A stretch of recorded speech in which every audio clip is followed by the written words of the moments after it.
और फिर दूसरी बार फिर नारद जी पहुंचे और जैसे ही नारद जी वहां पहुंचे भगवान हाथ छाती पे हाथ धर के बैठ गए, बोले प्राण निकलने ही वाली है।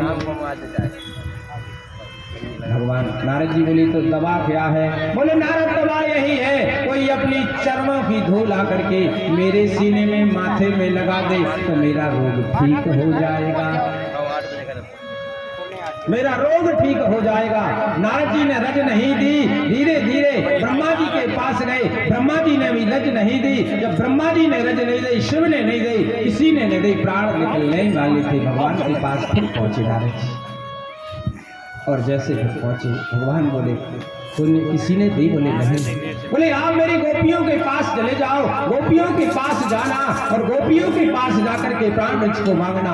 आज नारद जी वहां से दौड़ते दौड़ते आए हैं, दौड़ करके गोपियों के पास आए। गोपियों ने कहा बाबा मन उदास दिख रहा है,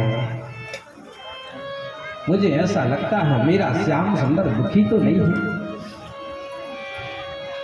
दुखी तो है, प्राण निकलने वाले। कुछ गोपियां तो इस कथा को सुनकर के मूर्छित हो गई, कुछ गोपियां चेत होकर के फिर बैठ करके खड़ी हो गई। रोग क्या है? बोले प्राण निकलने वाले। बोले दवा क्या है? बोले कन्हैया ने दवा बताई है, कोई चरणों की रज दे दे तो उनका रोग ठीक हो जाएगा। गोपियां बोली अरे बाबा बाब रे तुम दुपट्टा बिछा, हम रज देते हैं। गोपियों ने अपनी तलों की रजों को मला, मल मल करके नारद को पोटली बांध दी। बोले जाओ नारद तुम्हारे कन्हैया के माथे पर लगा देना, सीने पर लगा देना, एक जन्म तो ठीक है, जन्म जन्मांतर भी उसको रोग नहीं होगा। क्यों? एक गोपियों की रज है। नारद जी बोले जानती हो गोपियों कौन सा नरक मिलेगा, कौन सा नरक मिलेगा यदि पत्नी पति के लिए अपने चरणों की रज लगाए। गोपियां हंस करके बोली बाबा एक पुराण तुमने पढ़ा है, मैंने नहीं पढ़ा है, स्वर्ग मिलेगा या नरक मिलेगा उससे मुझे परवाह नहीं है। बाबा हजारों वर्ष नरक भोगने के लिए तैयार है, लेकिन हमारा ब्रज नंदन दुखी ना हो, श्याम सुंदर को दुखी नहीं देख सकते। ये है प्रेमा भक्ति। नारद जी इस पोटली को लेकर के भगवान के पास पहुंचे। भगवान बोले हमारा रोग तो ठीक हो गया। बोले प्रभु इसका? बोले हम आपको दिखाना चाहते थे, जिसको 24 घंटे तुम राम राम कहते, नारायण कहते थे, जो ब्रह्मा ने रज नहीं दी, आपने रज नहीं दी, आपको प्राण प्यारे लगे, लेकिन मेरी ब्रज की गोपंगना को प्राण प्यारे नहीं है, उनको तो प्राण वल्लभ प्यारा है, राधा वल्लभ प्यारा है, अपने आप की चिंता नहीं है, लेकिन श्याम सुंदर सुखी रहे, यही गोपियों का भाव था। इसी को प्रेम भक्ति का दर्शन दिया।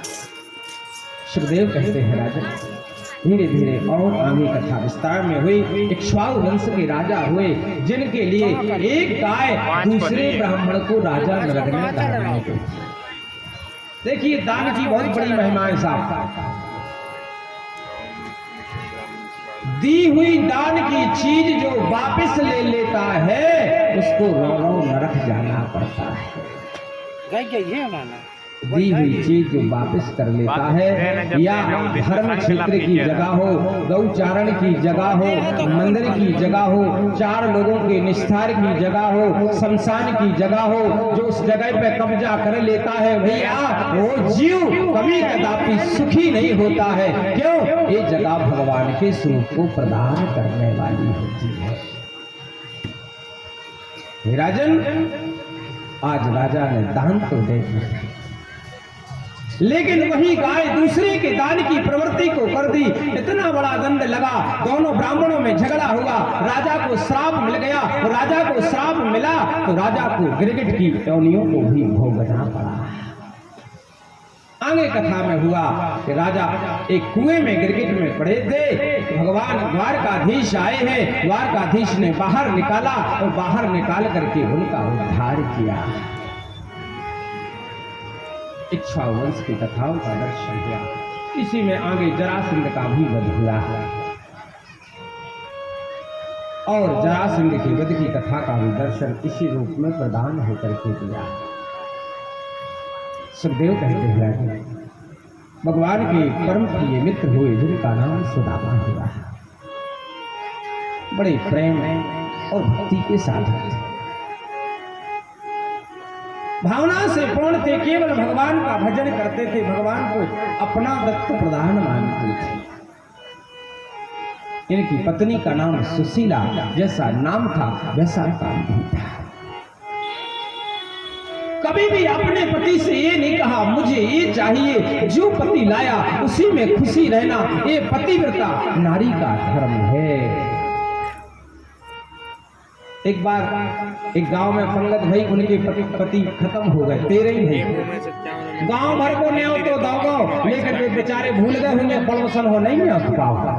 पूरे गांव चूल कर दी, पड़ोसन की न्योतों की भूल गए। इतने में जब शाम को श्रीमान जी आए, जे अनशन पे बैठी, बोले कहा भोजन नहीं बनाए, बोले भोजन नहीं बनाए, हम आज सवेरे से भगवान से जाई प्रार्थना कर रहे, तो उनको पति मर गए, उन्हें हमें नहीं न्योतो, गाँव भर वहाँ चूल न्योतो, जितना हमारा मरेगा हम भी पड़ोसन को नहीं न्योतेंगे, सबको न्योतेंगे। इस बुद्धि का नाम है शास्त्र बुद्धि।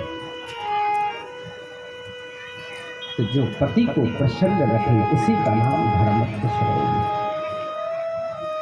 सुशीली के जीवन का बड़ा दिवस परिचय हुआ। सुशीली के पास, सुशीला जी के 4 बच्चे हैं, चारों बच्चे हफ्तों बीत जाते हैं, भूख में ही कट जाते हैं, दिल निकल जाता। बार बार माँ समझाती है, लाला बस अभी पिताजी आ रहे हैं, फिर उसके बाद भोजन करना।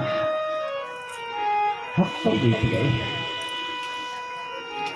मिलता है 2-5 रोटियों का आटा मिला, चपाती बन गई 5, एक चपाती एक बालक को दे दी। बालकों ने उसी को एक चपाती को अपना भोजन समझा, जलपान किया। इतने में आधी चपाती श्री सुदामा जी की पत्तल में रखी गई, आधी चपाती सुशीला जी की पत्तल में रखी गई। दोनों खाने लगे और जैसे दोनों जनों ने पुत्रों को देखा, कल सुबह होगा, फिर छोटा बेटा कहेगा माँ भूख लग रही है, उस छोटे बेटे को क्या भोजन की सेवा होगी।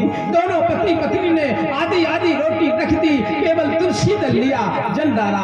और महीनों बीत गए सुदामा, लेकिन किसी से ये नहीं कहा मैं भूखा हूं। सुखदेव कहते हैं राजन, एक दिन सुशीला बोली, अरे मैंने सुना है तुम्हारे मित्र बाहर केस है ना, द्वारकाधीश तुम्हारे मित्र हैं। हाँ, बोले द्वारकाधीश हमारे मित्र हैं। बोले ऐसा करो तुम मित्र के पास चले जाओ, हो सकता आपकी गरीबी मिट जाएगी। सुदामा जी बोले जाना तो जरूर था, लेकिन तूने गरीबी का शब्द ले दिया, अब नहीं जाएंगे। फिर सुशीला ने समझा बुझा करके फिर किया। बोले देख मित्र, देवी यदि मित्र के पास, गुरु के पास, भगवान के पास कभी खाली हाथ नहीं रहना चाहिए।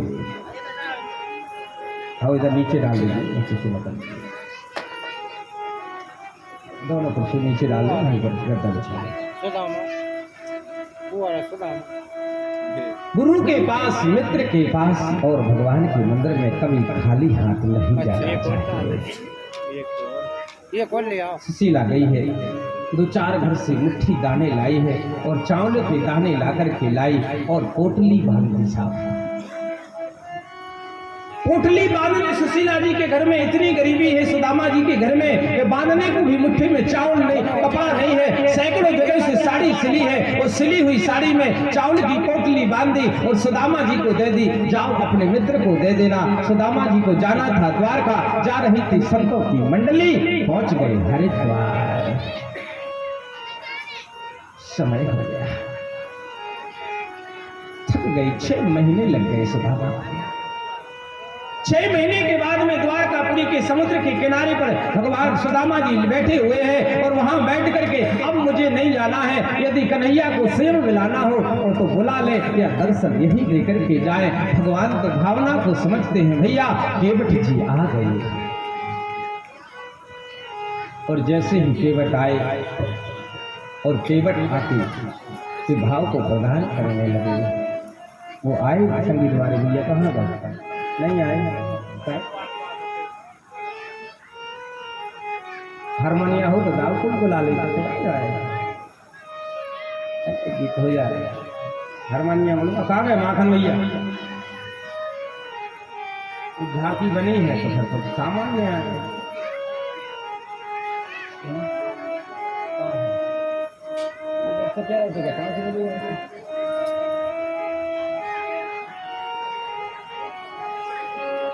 बैठ जाइए। है कोई नहीं? हारमोनियम नहीं है का? राजू पटेल को ले आओ तो बजा रहा है माइक में होगा।